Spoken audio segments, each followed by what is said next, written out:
Hello everyone. आज हम लोग बात करेंगे पब्लिक फाइनेंस या लोक वित्त के बारे में। लोक वित्त की प्रकृति और इसकी विषय सामग्री क्या है, इसका अध्ययन हम लोग करेंगे। आप किसी भी बुक से इसको आसानी से पढ़ सकते हैं और मैंने भी यहाँ पे बताने का प्रयास किया है। तो सबसे पहले हम लोग बात करेंगे मीनिंग ऑफ पब्लिक फाइनेंस। लोक वित्त का अर्थ क्या है? इसको हम लोग राजस्व भी कहते हैं। ये जो राजस्व है यह दो शब्दों राजन और स्व से मिलकर बना है। राजन मतलब राजा, स्व मतलब धन, यानी राजा का धन। इस प्रकार राजा अपने राज्य के कार्यों को करने के लिए किस प्रकार से धन की व्यवस्था करता है, इसी का अध्ययन राजस्व के अंतर्गत करते हैं। अब चूंकि राजा धीरे धीरे समाप्त हो गए हैं, इनकी जगह पे सरकारों ने स्थान ले लिया है, इसलिए अब इसके अंतर्गत हम लोग क्या कहते हैं कि सरकारें अपने राज्य के कार्यों को करने के लिए किस प्रकार से धन की व्यवस्था करती हैं, इसी का अध्ययन हम लोग राजस्व में करते हैं। इसे पब्लिक फाइनेंस या लोक वित्त भी कहते हैं। तो जो पब्लिक है जिसका मतलब होता है लोक और फाइनेंस का मतलब होता है वित्त। अब यहाँ पे लोक और वित्त को हमें समझना होगा। सबसे पहले क्या है लोक? लोक मतलब सार्वजनिक, यानी जनता के समूह को वैधानिक रूप से प्रतिनिधित्व करने वाली संस्था या सत्ता से है। यानी पूरे जनता के समूह को वैधानिक रूप से जो रिप्रेजेंट कर रहा है, उसी सत्ता को हम क्या कह रहे हैं? पब्लिक कह रहे हैं या लोक कह रहे हैं। अब ये सत्ता क्या हो सकती है हमारी? केंद्र सरकार हो सकती है, राज्य सरकार हो सकती है, या फिर स्थानीय सरकार हो सकती है। दूसरा शब्द है वित्त। वित्त मतलब मुद्रा या साख, मतलब मुद्रा और साख दोनों को हम वित्त कह सकते हैं या कहते हैं। इस प्रकार से लोक वित्त का आशय सरकारों की वित्त से संबंधित क्रियाओं से है। यानी सरकार की जो वित्त से संबंधित क्रियाएं होंगी, जैसे सरकार किस प्रकार से व्यय करेगी, जैसे पुल बनाना हो, सड़क बनाने हो, रेलवे बनाना हो, स्कूल बनाने हो, मेडिकल बनाने हो, तो ये सब क्या है? व्यय करना पड़ता है। और इस व्यय के लिए उसे आय के साधन की भी तलाश करनी पड़ती है। तो आय के साधन में टैक्स ले सकती है, बहुत प्रकार से फाइन लगा सकती है। तो इन सभी चीजों का अध्ययन हम कहाँ करते हैं? इस पब्लिक फाइनेंस के अंतर्गत करते हैं। इसकी एक परिभाषा इस प्रकार है। लोक वित्त अर्थशास्त्र की एक विशेष शाखा है जो विभिन्न सरकारों की वित्त से संबंधित सिद्धांतों, समस्याओं, नीतियों और प्रक्रियाओं का अध्ययन करती है। अब इसके बाद हम लोग लोक वित्त की विषय सामग्री या स्कोप ऑफ पब्लिक फाइनेंस की बात करेंगे। तो सबसे पहले सार्वजनिक व्यय होता है। कोई भी सरकार हो, चाहे केंद्र सरकार हो, राज्य सरकार हो, स्थानीय सरकार हो, किसी विकसित देश की सरकार हो, चाहे विकासशील देश की सरकार हो, सभी को सार्वजनिक व्यय करना पड़ता है। सार्वजनिक व्यय यहाँ के जो लोग रहते हैं उनके कल्याण के लिए करना पड़ता है। जैसे ट्रांसपोर्ट की फैसिलिटी उपलब्ध कराना, एजुकेशन की फैसिलिटी उपलब्ध कराना, मेडिकल की फैसिलिटीज उपलब्ध कराना। तो इससे संबंधित विभिन्न प्रकार के नियम होते हैं। लोक व्यय के प्रकार होते हैं। केंद्र सरकार का व्यय अलग होगा, राज्य सरकार का व्यय अलग होगा, स्थानीय सरकार का व्यय अलग होगा। इसकी एक सीमा होती है, कौन सा व्यय अच्छा कहा जाएगा, कौन सा व्यय खराब कहा जाएगा। इन सभी बातों का अध्ययन हम लोग सार्वजनिक व्यय के अंतर्गत करते हैं। जैसे अगर हमारे देश पर कोई विदेशी आक्रमण होता है, तो विदेशी आक्रमण से सुरक्षा करने का कार्य केंद्र सरकार का होता है। अब जो भी खर्च होगा विदेशी आक्रमण से सुरक्षा के लिए, जैसे हमने सेना रखी हुई है, युद्ध के सामान रखे हुए हैं, तो इन पे जो व्यय आएगा वो केंद्र सरकार वहन करेगी। वहीं अगर किसी राज्य में कानून व्यवस्था, लॉ एंड ऑर्डर मेंटेन करना है, तो इस पे जो पुलिस और पुलिस की पे होने वाला जो खर्च है, इस व्यय की पूर्ति आपकी राज्य सरकारें करेंगी। वहीं अगर कोई एक गांव है या छोटा सा कस्बा है, उस कस्बे में लाइट की व्यवस्था करना, साफ सफाई की व्यवस्था करना, स्ट्रीट लाइट की व्यवस्था करना, ये स्थानीय सरकारों का काम है।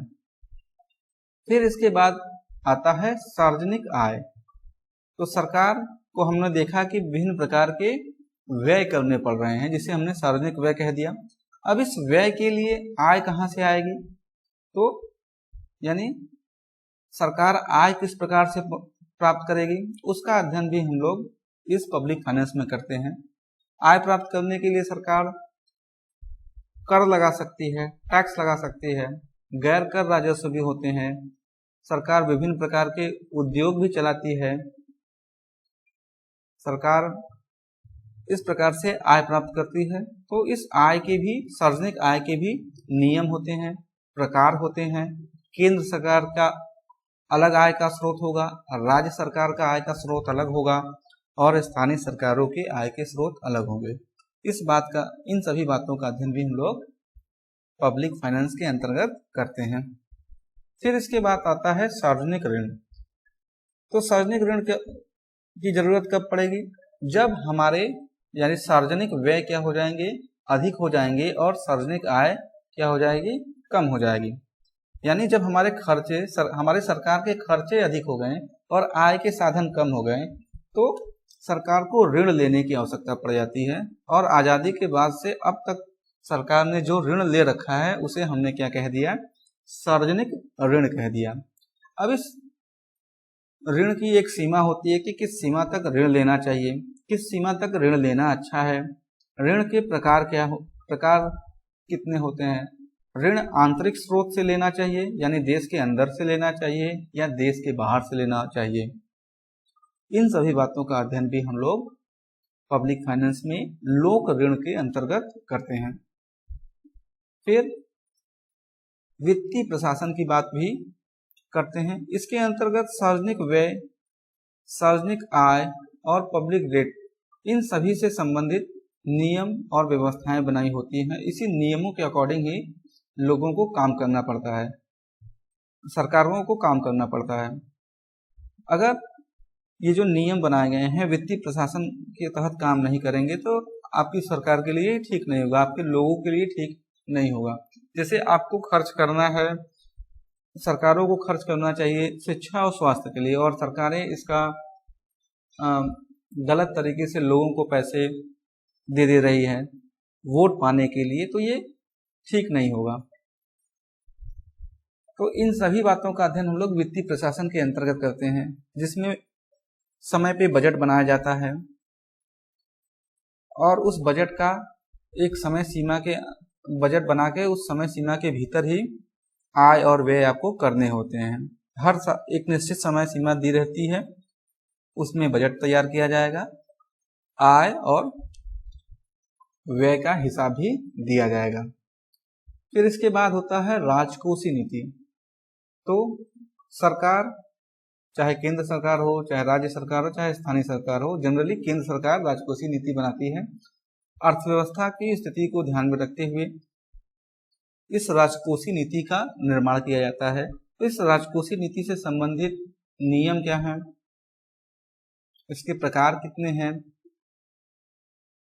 कौन सी राजकोषीय नीति विकासशील देश के लिए अच्छी है, कौन सी विकसित देश के लिए अच्छी है, इन बातों का अध्ययन हम लोग राजकोषीय नीति वाले सेक्शन में करते हैं।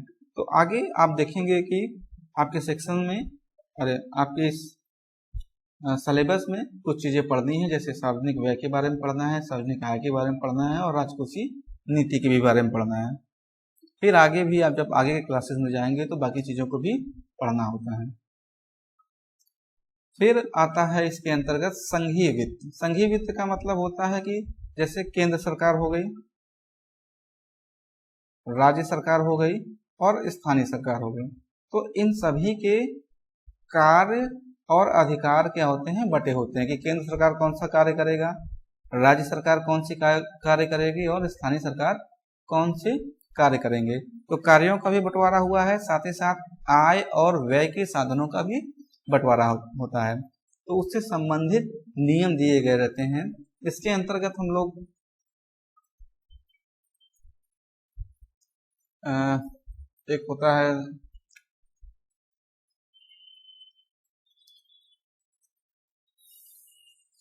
तो इससे संबंधित नियमों का अध्ययन हम लोग संघीय वित्त के अंतर्गत करते हैं।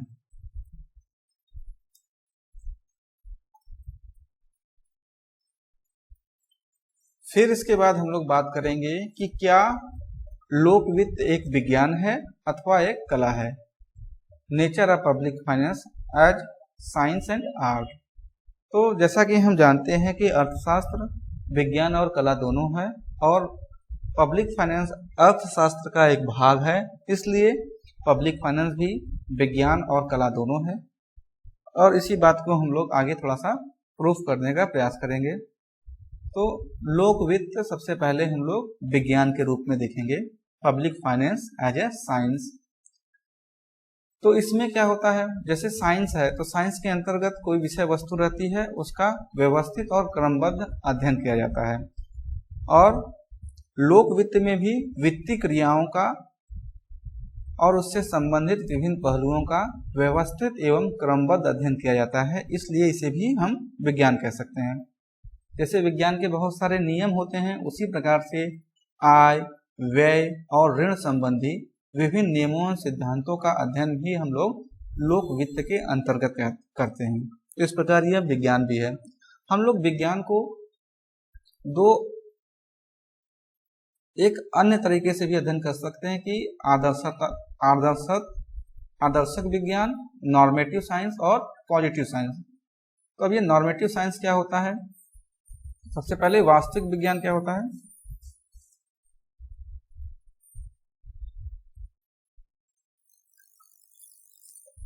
वास्तविक विज्ञान के अंतर्गत चीजें क्या हैं, व्हाट इट इज, मतलब कोई चीज क्या है इसका अध्ययन करते हैं। जैसे हमारे वर्तमान सरकार की राजकोषीय नीति क्या है, इस बात का अध्ययन किया जा रहा है और इसका अर्थव्यवस्था पर क्या प्रभाव पड़ रहा है, इसका भी हम लोग अध्ययन कर रहे हैं। लेकिन वास्तविक विज्ञान में जो आदर्श स्थिति होती है कि हमारे देश की स्थिति क्या हो सकती है, सबसे अच्छी स्थिति क्या हो सकती है, उससे हम लोग कितने पीछे हैं, इस बात का अध्ययन नहीं किया जाता। केवल इस बात का अध्ययन किया जाता है कि क्या है और स्थिति कैसी है। वहीं अगर हम लोग आदर्शात्मक विज्ञान की बात करें तो इसमें क्या होता है कि चीजें कैसी होनी चाहिए, आदर्श स्थिति क्या है, उस आदर्श स्थिति से हम कितने पीछे हैं, इस बात का अध्ययन किया जाता है। जैसे आप पढ़ाई कर रहे हैं, एक स्टूडेंट हैं, तो आप पढ़ रहे हैं, आपको लग रहा है कि मैं अच्छे से पढ़ाई कर रहा हूँ, काम कर रहा हूँ, ठीक है, तो वो क्या हो गया, आप एक वास्तविक विज्ञान हो गया। लेकिन आपने एक आदर्श स्टूडेंट से अपनी तुलना की कि एक आदर्श स्टूडेंट दिन में 8 घंटे पढ़ रहा है, वो इतना सिलेबस पढ़ चुका है, मार्क्स इतने लाता है, तो उससे अगर आप तुलना करेंगे तो आपकी वास्तविक स्थिति का पता चलेगा। तो उसी प्रकार से पब्लिक फाइनेंस में आदर्शात्मक विज्ञान के रूप में आय, व्यय, इन सभी का एक आदर्श स्तर होता है, एक आदर्श अर्थव्यवस्था होती है। उससे हम लोग वास्तविक स्थिति का तुलना करके यह पता कर सकते हैं कि हम अभी कितने पीछे हैं, हमें किस प्रकार से आगे बढ़ना चाहिए जिससे हमारा देश विकास कर सके, हम अपने सार्वजनिक व्यय में किस प्रकार से सुधार ला सकते हैं, सार्वजनिक आय में किस प्रकार से इंप्रूवमेंट ला सकते हैं। इन सभी का अध्ययन हम लोग आदर्शात्मक विज्ञान के रूप में भी कर सकते हैं। अब इसके बाद हम लोग बात करते हैं कला के रूप में, इसमें थोड़ा सा है लोक वित्त कला के रूप में। तो कला क्या होती है, किसी उद्देश्य को प्राप्त करने के लिए अपनाई गई विधि या प्रक्रिया को कला कहते हैं। तो इसमें बहुत सारी कलाएं हैं, जैसे बजट बनाने की कला हो गई, पब्लिक फाइनेंस के अंतर्गत बजट बनाया जाता है, एक निश्चित समय के लिए विभिन्न आवश्यकताओं पर सरकार पैसे खर्च करती है और फिर आय के स्रोत प्राप्त करने का भी कार्य करती है। तो ये भी क्या है, अपने आप में एक कला है। और जब हमने कह दिया कि पब्लिक फाइनेंस एक नॉर्मेटिव साइंस है, आदर्शात्मक विज्ञान है, तो ये अपने आप में एक कला भी है। इसके बाद हम लोग बात करते हैं distinction between public and private finance. निजी वित्त और लोक वित्त या सार्वजनिक वित्त में क्या अंतर होता है। जैसे हम लोग हैं, निजी व्यक्ति हैं, हम लोग कोई कार्य कर रहे हैं वित्त संबंधित, यानी अपने आय और व्यय से संबंधित, ये क्या कहलाएगा, निजी वित्त कहलाएगा। जबकि सरकार जो कार्य कर रही है आय और व्यय से संबंधित, उसे हम लोग सार्वजनिक वित्त कह रहे हैं। तो विभिन्न दृष्टिकोणों से हम इन दोनों में अंतर देखेंगे। तो सबसे पहला दृष्टिकोण क्या हो गया, आय एवं व्यय के समायोजन में भेद।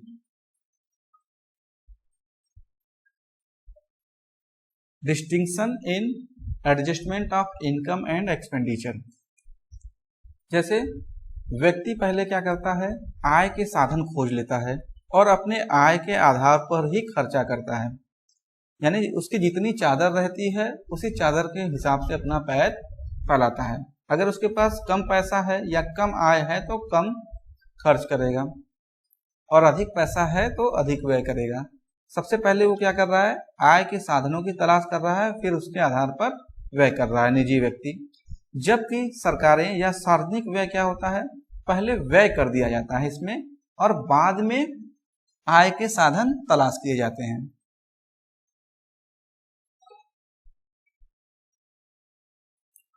जैसे एजुकेशन पे सरकार ने खर्च कर दिया, हेल्थ पे खर्च कर दिया, इंफ्रास्ट्रक्चर पे व्यय कर दिया।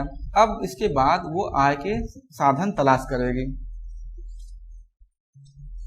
तो एक भेद आपका इस प्रकार का हो गया कि आय और व्यय के समायोजन में भी भेद है।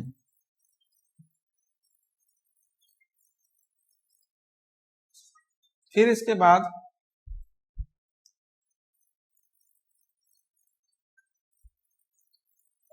सरकारें जो होती हैं वह अपनी आय की से बहुत ज़्यादा खर्च करती हैं, क्योंकि उन्हें लोक उपयोगी कार्य करने होते हैं, जन हितैषी कार्यक्रमों को करना होता है, इसलिए यह अपने आय से भी अधिक व्यय करते हैं सामान्यतः। जबकि निजी व्यक्ति अपने आय से अधिक व्यय बहुत असामान्य स्थितियों में करते हैं। जैसे कभी कोई दुर्घटना हो गई, शादी विवाह पड़ गया, तभी अपने आय से अधिक व्यय करेंगे, अन्यथा नहीं करेंगे।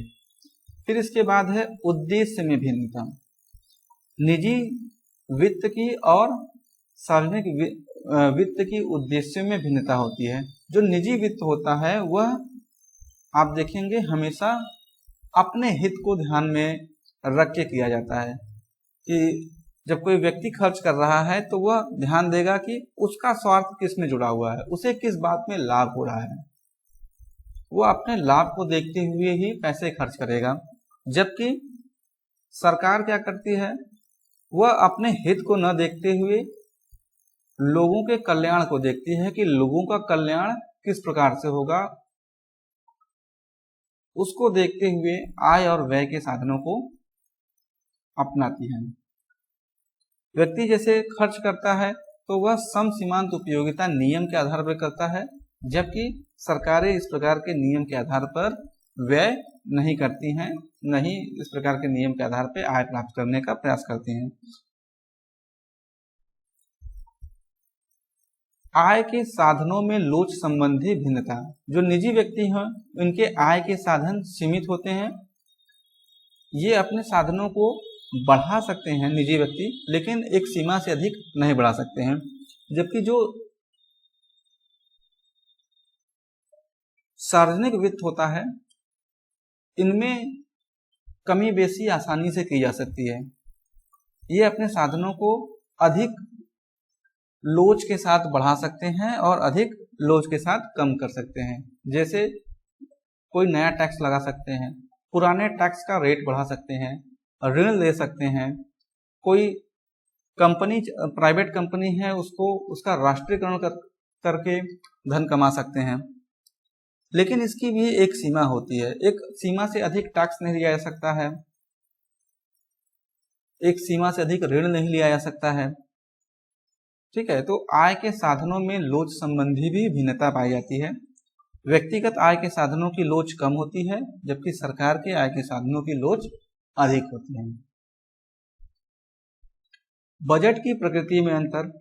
तो जो बजट बनाया जाता है व्यक्ति का, वह डेली बेसिस पे हो सकता है, वीकली बेसिस पे हो सकता है, मंथली हो सकता है, ईयरली हो सकता है।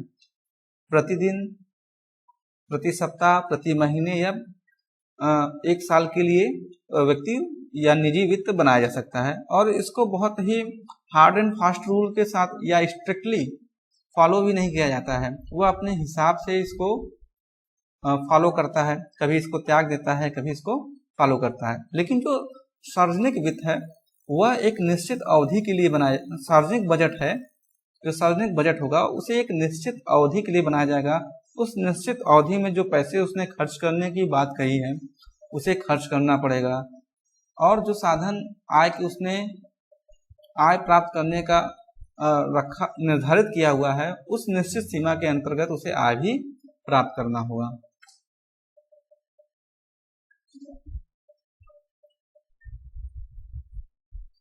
फिर अगला है गोपनीयता का अंतर। निजी व्यक्ति अपने आय और व्यय को प्रदर्शित नहीं करना चाहता है, वह गोपनीय रखना चाहता है, जबकि सरकारें अपने आय और व्यय को पारदर्शी बनाती हैं।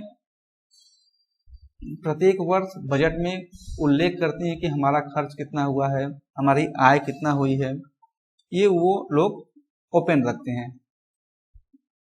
सार्वजनिक वित्त में ओपन रखा जाता है, जबकि निजी वित्त में ये सब छुपाया जाता है। निजी वित्त में अवधि से उतना कोई विशेष फर्क नहीं पड़ता है, वो अपने हिसाब से वित्त की व्यवस्था करता है अपनी आय के अकॉर्डिंग। लेकिन सार्वजनिक वित्त में क्या होता है, चीजें सामान्यतः एक वर्ष के लिए की जाती है। जैसे हमारे देश में वित्तीय वर्ष हमारा चलता है 1 अप्रैल से लेकर 31 मार्च, तो इसी के बीच में आय और व्यय किया जाता है। इस सीमा के भीतर ही, इस समय सीमा के अंतर ही सारे कार्य वो कर लेता है।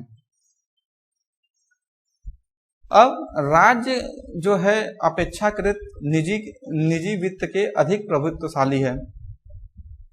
वह व्यक्ति की जो संपत्ति है उसे भी अपने अधिकार में ले सकता है। तो ये बातें थी आपकी पब्लिक फाइनेंस और प्राइवेट फाइनेंस के बीच अंतर के रूप में। धन्यवाद।